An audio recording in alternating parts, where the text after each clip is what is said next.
Hey family, what's up? I think I'm going to have to revisit the name of my show. It's not Sergeant Dorsey Speaks on Any Given Day anymore. It's just good old Sergeant Dorsey speaking to you, right? Um, Happy Sunday. Thank you for those of you who are stepping away from football games or whatever it is you guys do on on a Sunday to be here with me. I appreciate that. I was debating on whether or not I was even going to come back, but I want to be a warrior queen of my word. And since I said to you earlier today, when we were together briefly, that I would come back and just holler at you for a little bit with regards to, by now you've seen the CNN interview that I did with Frederica Whitfield, and a little bit about what I had to say about what's been going on um, since Friday, right? I can't imagine that there's anyone out there that doesn't know the young man who was one of the very important witnesses in the shooting death of Botham Jean by Amber Guyger, Joshua Brown, tearful young man who explained that he had just seen Botham earlier in the day and that they had exchanged pleasantries, and now he's gone. And it's been reported that he had some concerns. He was fearful for his safety, and his worst fear has come to fruition. So, I am just, hey, I see some of my Dallas family on here with me. You know who you are. I don't want to just blurt out your name, but listen, if you have some information that you can share, either do it here in the midst of this thread or hit me up on my cell phone while I'm here, and then I'll repeat it, because you know what my concern is, and the questions that I'm asking about what's going on there. But let me just say this, family, I am bothered by what I perceive. Hey, Mama Lindy, yeah, you can catch that CNN interview. It's on my timeline.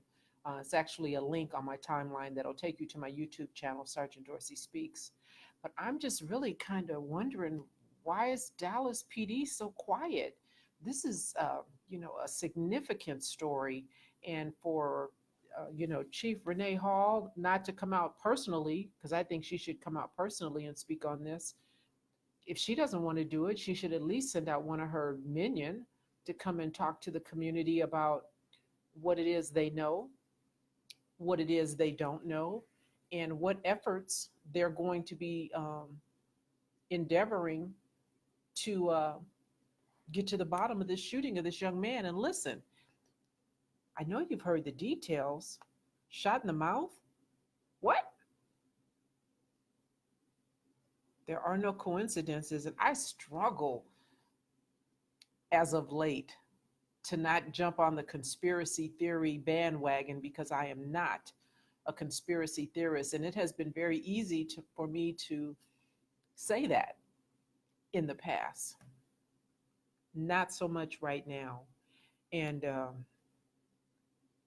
I don't know if, the family, through the attorneys that are going to be handling the civil situation, um, are saying now that they've been asked to look into this identification of suspects involved in the shooting. They're the ones that put out that this young man, Joshua Brown, was shot in the mouth. They said mouth, not face, not head, mouth. He was shot in the mouth and shot in the chest. Now, listen, I'm not trying to say that they are inflaming the community with that kind of verbiage, but it does inflame the community. It enrages me to think that this young man was shot in the mouth and in the chest, because it sounds like, this was very deliberate. It was very purposeful. And I mean, they could have shot him, 6 times in the stomach, right? And done some significant damage. So why the mouth? And why the chest, right? And then for there to be, no information about, There's a color of a car seen going in a direction, and that's it. Hey, Michael, um, we know that they have the police department, they have at their disposal all manner of technology and resources. And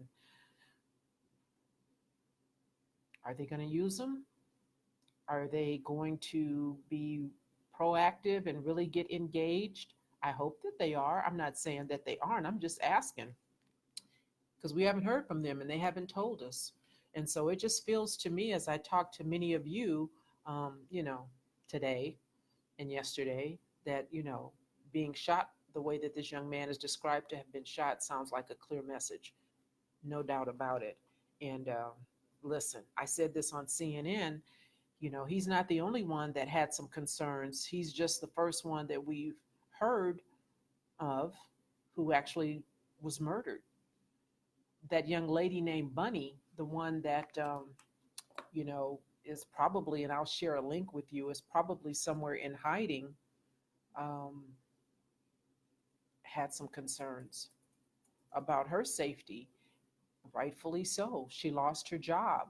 She worked in the pharmaceutical industry, and she has to maintain a license to do that.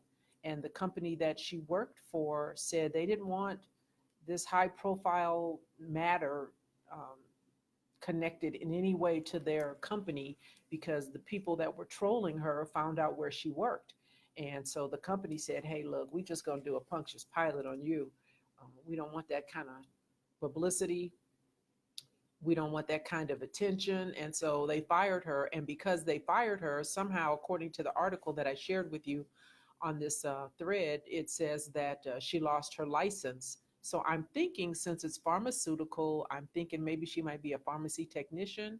Um, they say according to the article, it's reported that she's grieving this termination, but the company, the way it's reported, says, well, you were licensed through us and therefore we own that license, and so we're pulling it.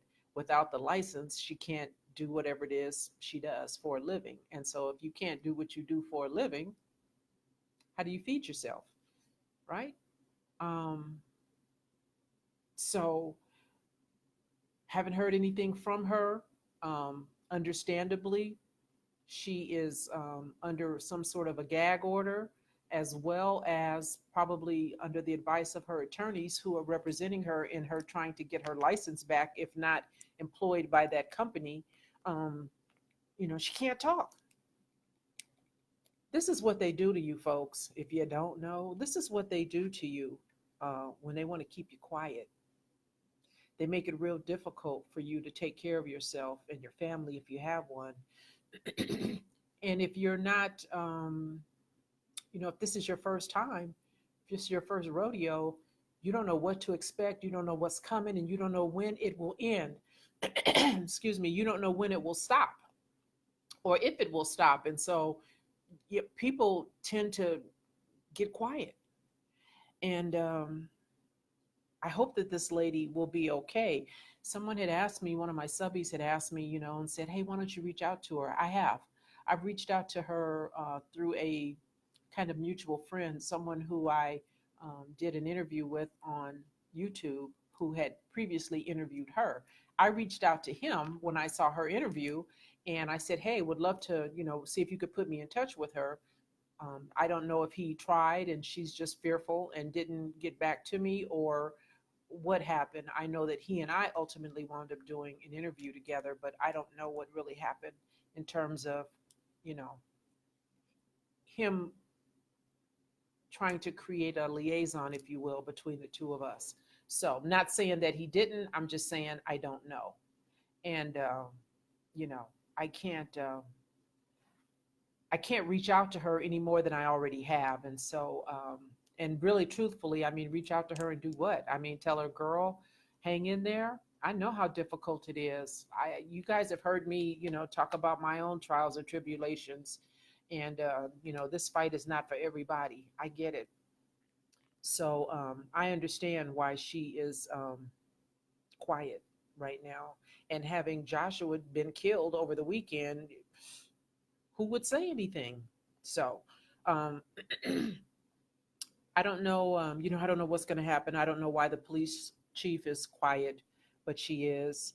And, you know, I don't know how vigorously Dallas PD is going to investigate this. I pray that they do. Someone asked me about, the FBI getting involved. And, I know that there's protocol and procedure. FBI don't just get involved in everything. First of all, I think the local police department might have to ask them. They can't just come over and take over a police department's investigation. They have jurisdiction.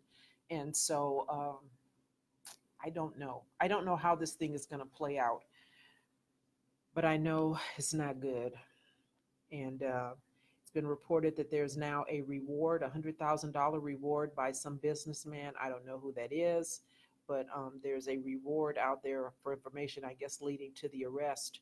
And usually when there's an award, there's like a caveat, right? Leading to the arrest and conviction of the person involved in the crime.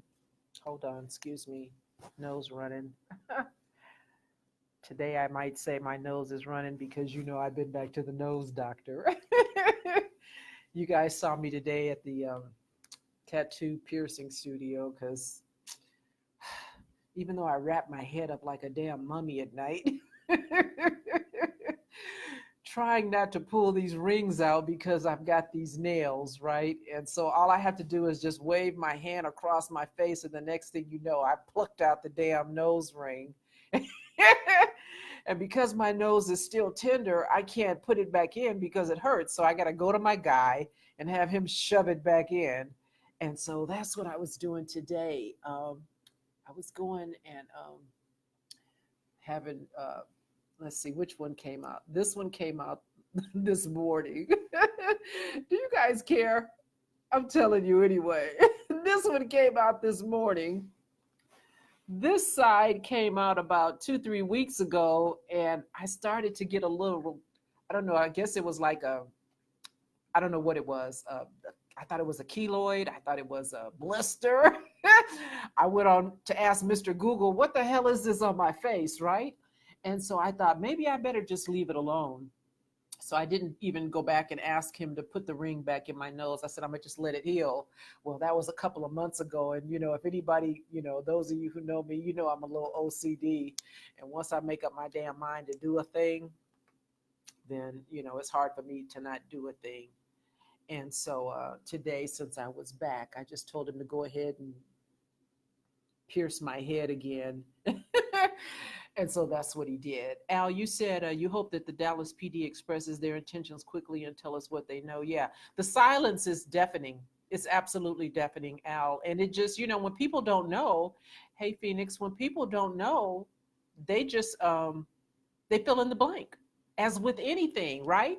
If you don't know what's going on, then you just start filling in the blank. And then before you know it, you fill in that blank. And then you repeat it, and then everybody's off to the races because now everybody is telling that story that you just told them when you don't even know what the heck you're talking about. You just filled in a blank with some stuff that sounded like it, should make sense to you, and then it's a thing. So again, this is such a big deal, and we know that these police departments can call a press conference in a nanosecond. All Renee Hall had to do was just say, we're going to talk about this, and camera crews would have shown up like damn animals, getting on the ark. It'd have been 2 from here and 2 from there and 2 from, international news, local news. So for them to not have anything to say is troubling for me. And clearly, it's troubling for you because we're all still talking about it. And you guys know I've been trying to, not as best I can, but I'm going to just have to go ahead and I'm going to just have to let this thing do what it does. And I'm going to have to go ahead and talk about it because clearly I can't step away. And so to that end, I'm trying to find my happy place, you guys. I went to my favorite little bundt cake place today. Nothing but cake. This will make it better. I do believe this will make it better. And if not, you can see this is like a little individual serving. Why am I sharing this with you? This is a little individual serving. I got two. In case the first one doesn't help me get to my happy place quick enough, um, I'll have to go ahead and get a second serving. But anyway, so that's what's going on. I don't know, I don't have the answers either. I wish I did. I wish Dallas PD was giving us more information. I've got my ear to the ground, so to speak, talking to my family there in Dallas, trying to, get as much information, accurate information, because I don't want to come to you with something that isn't true, which brings me to one of my Facebook family members asked me on yesterday when I first put up that Joshua had been shot and killed. How do I know? And so I kind of want to apologize in person to you, sir, because I got a little snarky with you. Understand, people. I got a lot of folks messing with me on the interwebs. And sometimes, every now and again, I just lose it. I try really hard not to give them shaquisha, but every now and again, you got to give people what they want. And so just know this: I won't tell you anything that I haven't verified. Now, I'm not saying I can't get it wrong, but I will really do my best to not come to you unless I've checked a couple of different sources or received information from a very reliable source. Because what I don't want to do, and what I would never do, is say that someone is dead who's not. Because understand this: before I'm Sergeant Dorsey, I'm a mother and I have children.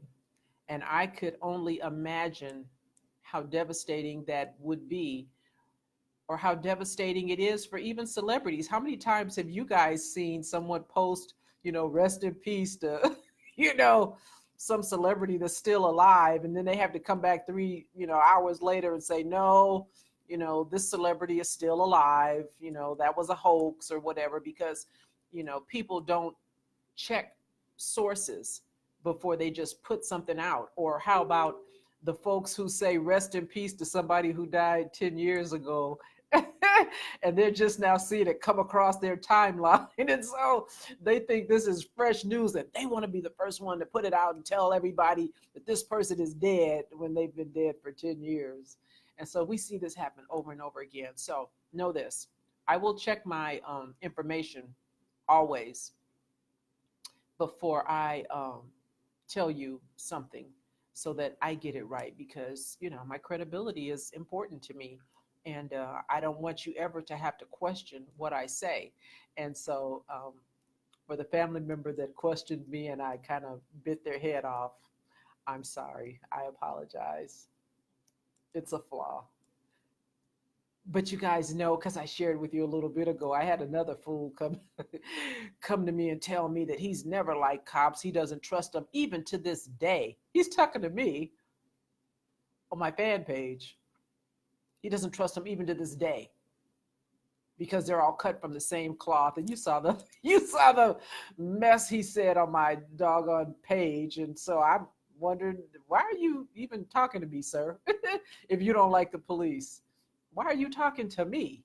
Because you understand that I am the police, and I'm not looking for your approval or your uh, I'm not looking for you to deem me worthy. Proceed, Governor. And so then he went on to tell me that he is not going to follow me anymore. Okay. Works for me. So I get that a lot, family. I get that a lot. And so I try really, really hard, but I am human. I know you thought you saw a little handle in my back where somebody just winds me up, but I'm human. And every now and again, I can get fed the, yeah, I can get fed up too. And so I try not to lash out. I try not to take it personal, but I'm not always successful. So having said that, I apologize to my family member for snapping. And I will, again, endeavor to find out what I can about what's going on there on the ground. and let you know what's going on there on the ground. But I would imagine that, you know, this thing is not going to be resolved anytime soon. And listen, even if they find the killer of Joshua Brown, the damage is done.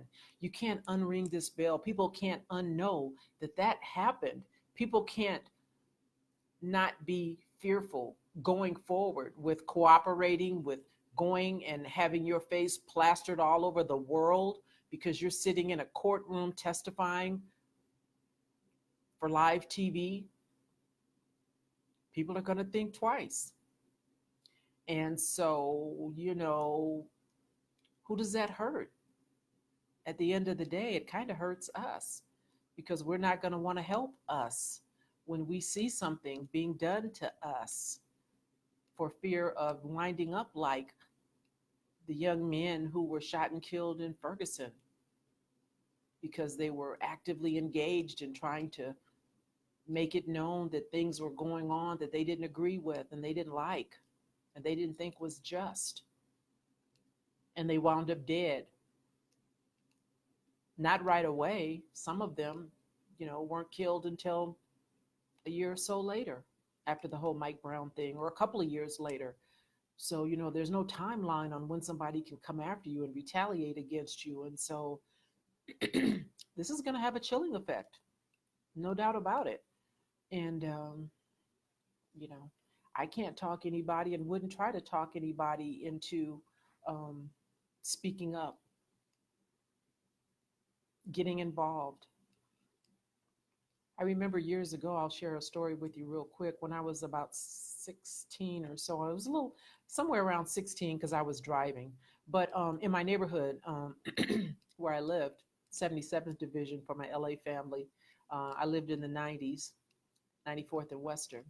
And years ago, there was a young man who I knew from the neighborhood. It was kind of a bad boy. And he had gotten involved in some criminality, and he made the mistake of stopping me on the way to the liquor store.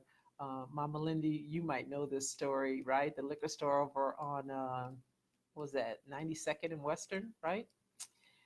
And this guy stopped and told me that he had just killed somebody in an alley. Like, what?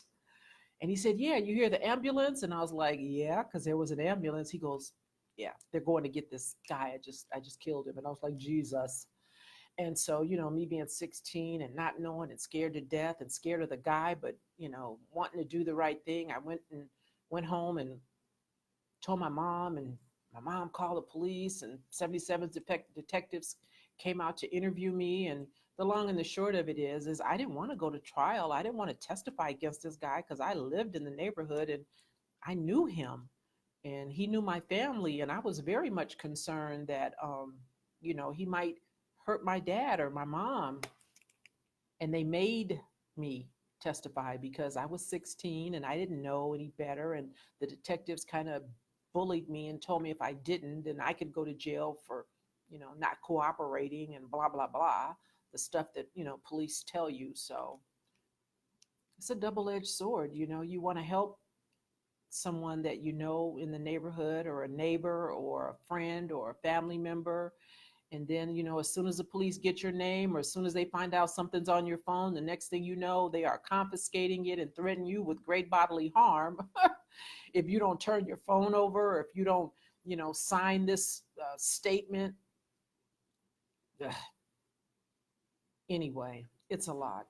It's a lot. And I'm just really heartbroken for that mom, Mrs. Brown, who lost her son.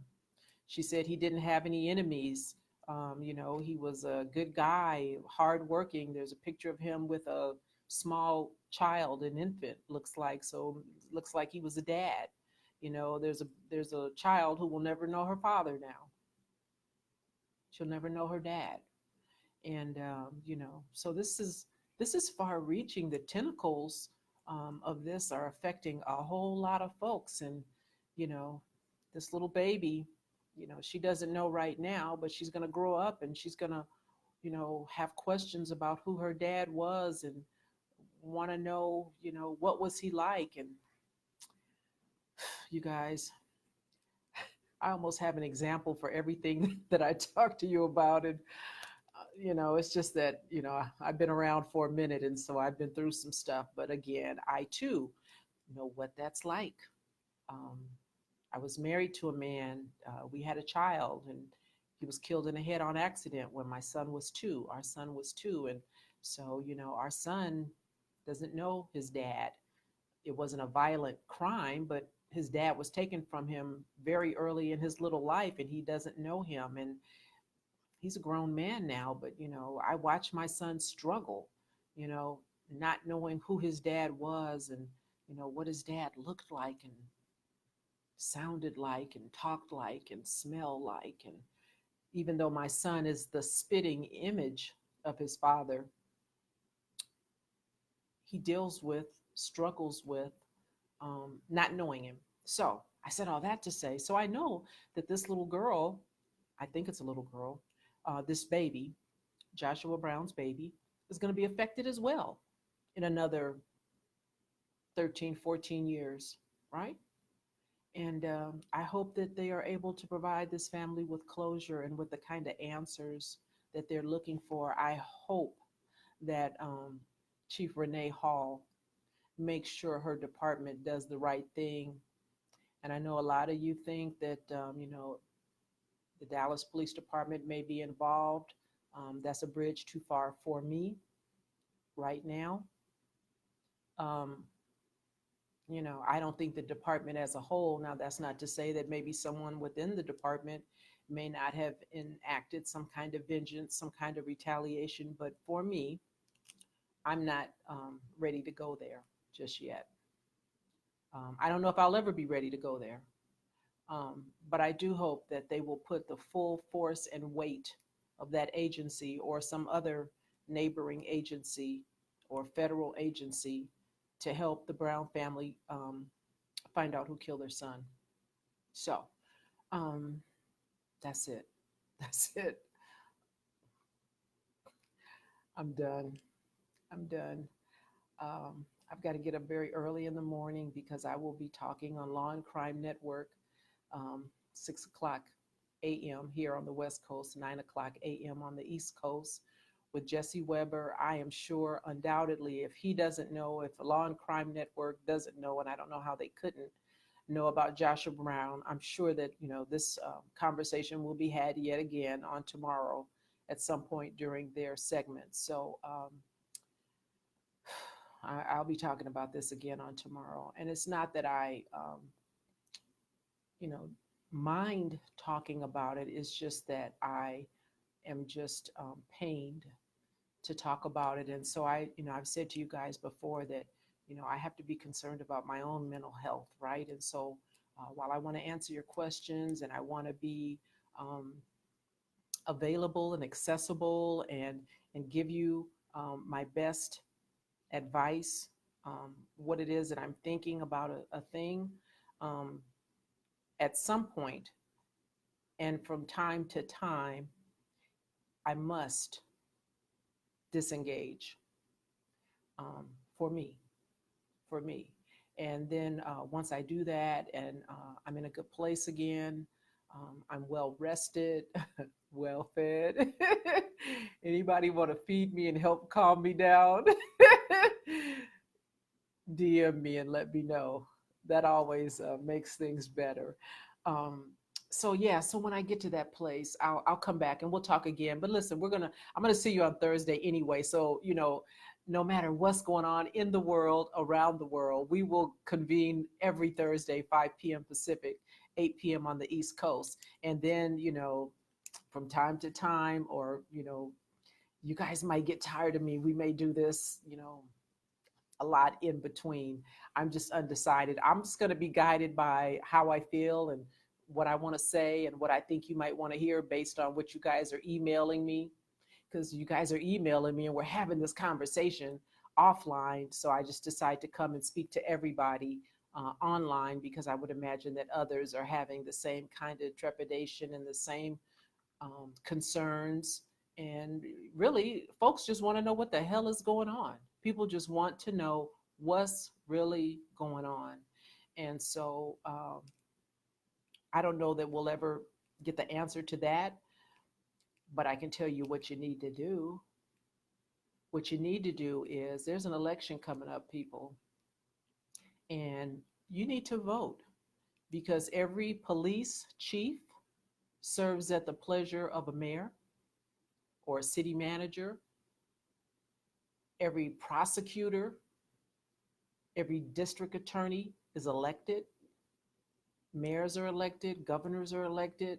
You know, this clown in the White House is elected, and he's responsible for staffing DOJ because I have people asking me, you know, what about DOJ and what about civil rights violations? This administration has no appetite for a civil rights violation investigation. They've shown us that with Eric Garner.